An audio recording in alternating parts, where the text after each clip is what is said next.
ওরা চায় না আমি এই বাড়িতে থাকি।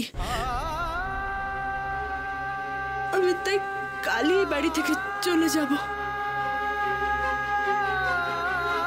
ওরা অনিকেতের আবার বিয়ে দেবে। তোমার নতুন নাত বউ আসবে ঠাম্মা, সে ভালো বলো। এইসব কি বলছো গো মাম্মা? কার বিয়ে? আর বড় নাতি কে গো? বড় নাতির আবার বিয়ে মানে কি যাতা বলছিস?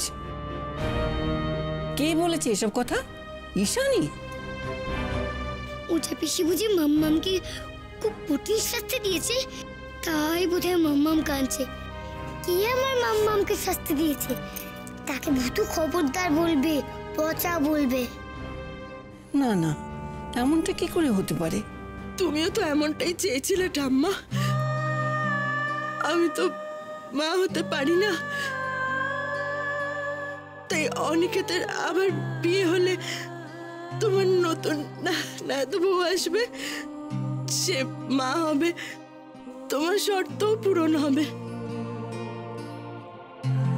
ওরা সবকিছু পেয়ে যাবে, আর অনেকে তো ভালোই থাকবে।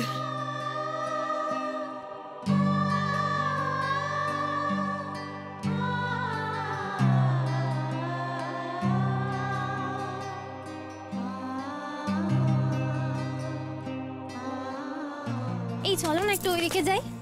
চলো। আরে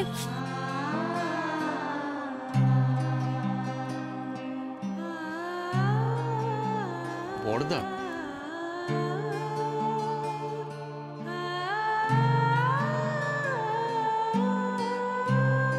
বড়দা,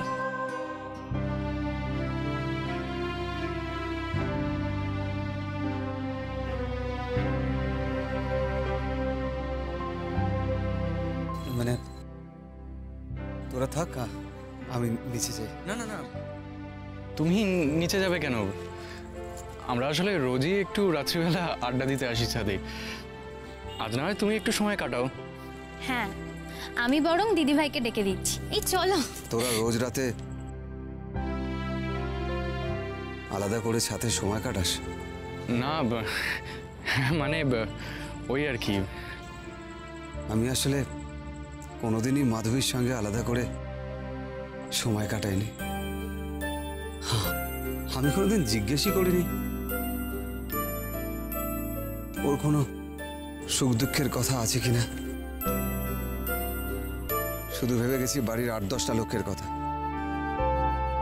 মাধবীর কথাটা কোনোদিন আলাদা করে। দেখো বড়দা, আমি তোমার থেকে বয়সে অনেকটাই ছোট। আমি এই সব কিছু বন্ধ করতে পারি, কিন্তু একটা শর্তে। তোমাকে আর দুর্গাকে আমাকে ছুঁয়ে কথা দিতে হবে, এর সাথে তোমরা কোনো যোগাযোগ আর রাখবে না। শোনো, আমরা এখনো তোমার মতন এতটা পাথর হয়ে যায়নি। তোমাকে ছুঁয়ে আমি এত বড় কথাটা। এটাই আমার শেষ কথা তোমাকে। দাদা ভাই, পুতুলটা না দিয়ে এসেছি।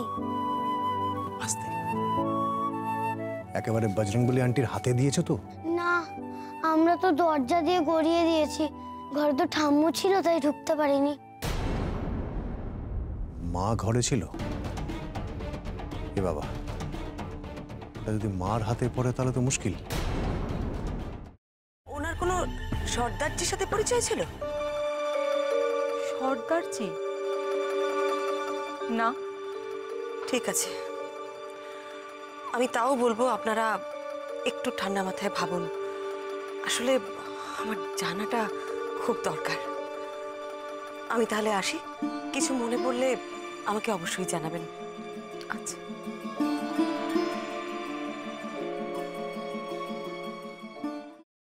ফ্রাইং প্যানে Emami healthy and tasty refined rice bran oil গরম করে তাতে গোটা কালো সর্ষে আর কারি পাতা ফোড়ন দিয়ে ওর মধ্যে একে একে টমেটো কুচি, বাঁধাকপি বাটা, নুন, হলুদ গুঁড়ো, শুকনো লঙ্কা গুঁড়ো আর সামান্য চিনি দিয়ে ভালো করে কষিয়ে নিয়ে ওই মিশ্রণে কুড়িয়ে বেটে রাখা নারকেল, পাকা লঙ্কা কুচি আর কারি পাতা দিয়ে ভালো করে নাড়াচাড়া করে নামিয়ে নিয়ে নারকেলের স্লাইস, পাকা লঙ্কা স্লাইস আর কারি পাতা দিয়ে সাজিয়ে সার্ভ করুন বাঁধাকপির ঝাল।